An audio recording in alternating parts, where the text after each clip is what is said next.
नमस्कार, आप देख रहे हैं लोक समाचार न्यूज। आपके साथ मैं हूं अजय स्वामी। न्यूज बुलेटिन में चर्चा करेंगे बीकानेर संभाग की दिन भर की प्रमुख खबरों के बारे में।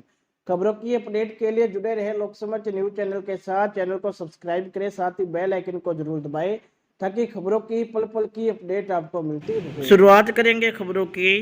गंगानगर जिला कलेक्टर खुमनी रियार ने कहा कि राज्य सरकार की अति महत्वाकांक्षी एवं जनहितैषी मुख्यमंत्री चिरंजीवी स्वास्थ्य बीमा योजना में पंजीकृत होने से जिले का एक भी परिवार वंचित नहीं रहना चाहिए। आगामी दिनों में जिले के हर नागरिक तक योजना की जानकारी पहुंचे, ऐसे प्रयास करने चाहिए। दरअसल जिला कलेक्टर ने ये निर्देश स्वास्थ्य विभाग के सभी जिला, ब्लॉक एवं सीएचसी स्तर के अधिकारियों को दिए। आज गंगानगर की जिला परिषद सभागार में आयोजित प्रशिक्षण कम बैठक में योजना के राज्य सलाहकार आईसीसी नवल किशोर व्यास ने चिरंजीवी योजना के संबंध में अधिकारियों को प्रशिक्षण दिया। नमस्कार। जैसा कि आप सबको विदित है कि राजस्थान सरकार की बहुत ही महत्वाकांक्षी योजना है चिरंजीवी योजना। मैं आज इस प्लेटफॉर्म से आप सबको अपील करना चाहूँगी कि आप सब इस योजना का लाभ लेने के लिए इसमें अपना पंजीकरण कराएं। पंजीकरण कराने के लिए आप नज़दीकी ई मित्र केंद्र पे जा सकते हैं और अपना और अपने परिवार का पंजीकरण करा सकते हैं। हर वर्ग का आदमी इस योजना का लाभ ले सकता है और जो सामान्य वर्ग के हैं उनको 850 रुपये देकर इस वर्ग को इसमें बेनिफिट मिल सकता है। आप सबसे अनुरोध है कि आजकल बहुत ज़्यादा खर्चा होता है जब भी हम अस्पतालों में इलाज कराते हैं। इस करके सरकार ने केवल 850 रुपये के प्रीमियम के ऊपर 5 लाख तक की दुर्घटना बीमा और 10 लाख तक का इलाज मुफ्त इस योजना के तहत किया हुआ है। मैं उम्मीद करती हूँ कि हमारी तरफ से ये जो अपील है उसके पश्चात आप स्वयं अपने परिवार को और अपने भाई बंधुओं और आसपास रहने वाले सभी व्यक्तियों को इस योजना के बारे में बताएंगे और लाभान्वित होने के लिए प्रेरित करेंगे। धन्यवाद। बढ़ेंगे अगली खबर की ओर। हनुमानगढ़ से संवाददाता प्रदीप पाल ने बताया कि बीटी कॉटन सीड में नॉन बीटी सीड की मिलावट बंद करने की मांग को लेकर संयुक्त किसान मोर्चा ने जिला कलेक्टर नटमेद डेल को ज्ञापन सौंपा। इस मौके पर प्रोफेसर ओम जांगू ने बताया कि भारत सरकार ने 30 मार्च 2021 को निर्देश जारी कर सभी बीटी कॉटन सीड कंपनियों को नॉन बीटी सीड को बैग में खुला मिलाने की छूट दी। इसी क्रम में खरीफ 2022 सेशन के लिए 15 मार्च 2022 को नोटिफिकेशन जारी कर बीटी सीड कंपनियों को 475 ग्राम को बीटी बीज के पैकेट में न्यूनतम 5% और अधिकतम 10% नॉन बीटी सीड मिलाने की अनुमति दी गई है, लेकिन इसके बावजूद कंपनियां ज़्यादा मिलावट कर रही है। अभी हम जिला कलेक्टर हनुमानगढ़ से ये बीटी कॉटन में केंद्र सरकार ने जो नॉन बीटी बीज मिलाने की अनुमति दी है उसको वापस लेने की मांग का ज्ञापन दे के आए हैं। हमने जिला कलेक्टर से अनुरोध किया, उनको बतलाया कि साहब केंद्र सरकार द्वारा छूट देने के बाद बीमा कंपनियों ने 2022 मार्च की जो आदेश है केंद्र सरकार का, उसका बहाना लेके जहां 10% मिनिमम नॉन बीटी बीज मिलाने की परमिशन थी उसको 50 और 60% तक कर दिया। इसीलिए अब की बार लीफ कर्ल के कारण, दूसरे बीमारियों के कारण किसान की जो नरमा की फसल है वो बिल्कुल बर्बाद हो चुकी है। इसलिए केंद्र सरकार को हमने प्रधानमंत्री के नाम जो ज्ञापन दिया है उसमें जिला कलेक्टर से अनुरोध किया कि आप यहाँ से रिकमेंडेशन भिजवाइए कि यहाँ किसानों की फसल इस वजह से बर्बाद हो गई है और इस पर रोक लगवाइए कि बीटी बीज के साथ नॉन बीटी है वो अलग से आए, उसके अंदर न मिलाया जाए। दूसरा ज्ञापन हमने इस बात का दिया है कि मूंग, मोठ, बाजरा, ग्वार और नरमा सारी फसलें इस वर्ष पहले ज़्यादा गर्मी थी, फिर अधिक बरसात हुई और उसके बाद 1 अगस्त के बाद दोबारा बरसात नहीं हुई। इसके कारण से पूरे क्षेत्र के अंदर बर्बाद हो चुकी है। बिरानी क्षेत्र के अंदर 7D में गिरदावरी में खराबा लिखने का प्रावधान है, परंतु शहरी क्षेत्र के अंदर ऐसा अपने नहरी क्षेत्र के अंदर इस तरह का प्रावधान नहीं है। इसलिए हमने अनुरोध किया है कि नहरी क्षेत्र के अंदर भी विशेष गिरदावरी करवाई जाए।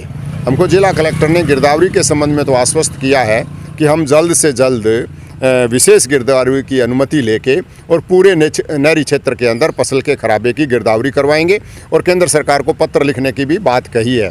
हम आज ज्ञापन दे के केवल इस बात से संतुष्ट नहीं हो रहे कि भी हमने ज्ञापन दे दिया। अक्टूबर के मध्य तक हम इस क्षेत्र के तमाम किसानों को जो बीटी कॉटन की खेती करते हैं और जिनके खेत इस बार खाली रहने जा रहे हैं, ये भाव है 10,000 के आसपास का, जिसके 15,000 तक जाने की संभावनाएं हैं।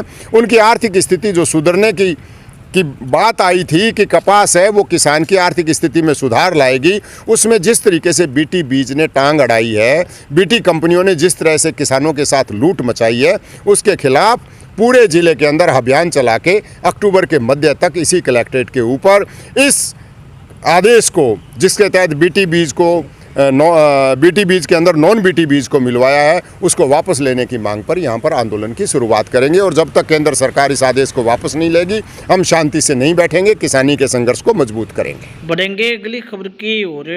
हनुमानगढ़ में राष्ट्रीय कृषि एवं ग्रामीण विकास बैंक नाबार्ड द्वारा प्रायोजित अंतर्राज्यीय कृषक एक्सपोजर विजिट बस को जिला कलेक्टर नरसिंह डिडेल ने कलेक्ट्रेट परिसर से हरी झंडी दिखाकर रवाना किया। डीडीएम नाबार्ड दयानंद काकोडिया ने बताया कि 25 सदस्यीय किसानों को 3 दिवसीय विजिट पर सिफेट, अबोहर एवं पंजाब कृषि विश्वविद्यालय लुधियाना हेतु रवाना किया गया है। आज हनुमानगढ़ जिले में नाबार्ड द्वारा वित्त पोषित 25 हमारे किसानों को पंजाब एग्रीकल्चर यूनिवर्सिटी लुधियाना और सीफेट जो एक इंस्टीट्यूट है पोस्ट हार्वेस्टिंग और इंजीनियरिंग टेक्नोलॉजी से रिलेटेड, वहाँ पर हमारे ज़िले के 25 किसानों को भेजा गया है। ये 25 किसान वहाँ जा कर के स्पेशली हॉर्टिकल्चर के मामलों में नवीन टेक्नोलॉजी और किस प्रकार एक अग्रणी राज्य एग्रीकल्चर में नवीन कार्य क्या कर रहे हैं, क्या नवाचार है, किस प्रकार की टेक्नोलॉजी समय की आवश्यकता है और हमें अपनानी चाहिए, इस नवाचार को वो अगले कुछ दिनों तक सीखेंगे। वो भ्रमण पर गए हैं और मैं समझता हूँ कि कृषि एक ऐसा विषय है जिसमें समय की आवश्यकता के अनुसार नवाचार को अपनाना बहुत ज़रूरी है। अदरवाइज बीमारियों की संख्या बढ़ने लगती है, किसान की उपज कम हो जाती है और फसलें इररिलेवेंट हो जाती है, उनकी प्रोडक्टिविटी में भारी कमी आती है। तो ये जो नवाचार है और नाबार्ड चूँकि इस प्रकार के कार्य कर रहा है, तो नाबार्ड, एग्रीकल्चर डिपार्टमेंट और हमारे बैंक, ये सारे मिलकर के जो एक एग्रीकल्चर के फील्ड में सकारात्मक कार्य कर रहे हैं। और जहां माननीय मुख्यमंत्री जी ने इस वर्ष अलग से कृषि बजट पेश किया है, उसमें राजस्थान के लिए कृषि विषय जो है वो बड़ा महत्वपूर्ण हो जाता है और हमारी अर्थव्यवस्था के बहुत ही महत्वपूर्ण हिस्से को कृषि के द्वारा हम प्राप्त करते हैं और ये हमारी अर्थव्यवस्था की धुरी है। तो किसानों का जिला है और एग्रीकल्चर यहाँ की मुख्य व्यवसाय है, तो हम इस प्रकार के नवाचार को समय समय पर अपनाते हैं। इसमें सभी डिपार्टमेंट्स का समन्वय अच्छा है और आने वाले दिनों में भी इसके परिणाम देखने को मिलेंगे। अगली खबर हमारे गसिंगपुर से संवाददाता सूरज गुगलानी ने बताया कि पूर्व मंत्री व करणपुर विधायक सरदार गुरमीत सिंह कुंदर के द्वारा गसिंगपुर में अनेक कार्यों का आज शिलान्यास किया गया। साथ ही विधायक कुंदर का नगरपालिका में पहुंचने पर कांग्रेस के कार्यकर्ताओं ने माल्यार्पण कर स्वागत किया।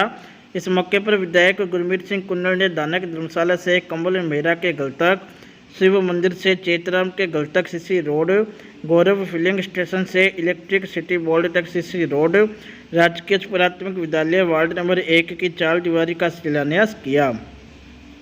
कुल 186.72 लाख रुपए के विकास कार्य होंगे। इस अवसर पर विधायक कुंदर ने मुख्यमंत्री गहलोत का आभार जताते हुए कहा कि गसिंगपुर कस्बे के विकास के लिए धनराशि की कोई कमी नहीं आने दी जाएगी। जल्द ही कस्बे के लोगों को वेयर हाउस के करीब नए बस स्टैंड की सौगात दी जाएगी।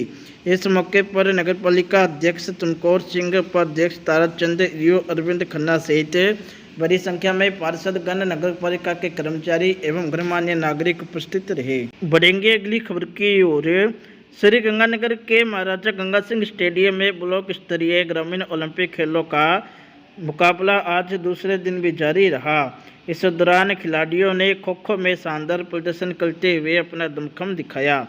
रहे मुकाबले 15 सितंबर तक होंगे। ब्लॉक स्तरीय मुकाबलों में जिले के 9 ब्लॉकों में 1812 टीमों के 20,680 खिलाड़ी भाग ले रहे हैं।